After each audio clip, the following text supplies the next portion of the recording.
नमस्कार. श्रेयस प्रतिष्ठानमध्ये आपले सहर्ष स्वागत आहे.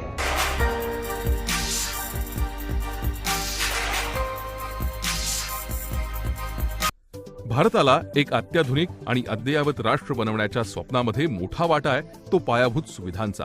फक्त नागरी वसाहतींचीच बांधकामं नाही, तर माणसाच्या जगण्याच्या सुखसोयी निर्माण करणं आणि नवनिर्मितीबरोबरच पुरातन वस्तूंचं जतन, त्यांचा जीर्णोद्धार करणं, या सगळ्या बाबी सिव्हिल इंजिनिअरिंगच्या अभ्यासक्रमामध्ये मोडतात. सिव्हिल इंजिनिअरिंग, सिव्हिल आणि रुरल इंजिनिअरिंग, कन्स्ट्रक्शन टेक्नॉलॉजी असे अभ्यासक्रम उपलब्ध आहेत. सिव्हिल इंजिनिअरिंगचा अभ्यास पूर्ण केल्यानंतर विद्यार्थ्यांना केंद्र आणि राज्य सरकारच्या सर्व्हिसेस, PWD, रेल्वे, विदेशी कंपन्या, मिलिटरी सर्व्हिसेस, खासगी किंवा रोड बांधकाम कंपन्या अशा अनेक ठिकाणी रोजगाराच्या संधी उपलब्ध होऊ शकतात.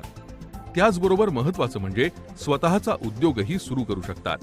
सिव्हिल इंजिनिअरिंगचा अभ्यासक्रम पूर्ण केल्यानंतर पदविकाप्राप्त विद्यार्थ्यांना खालील जबाबदाऱ्यांवर काम करावं लागतं.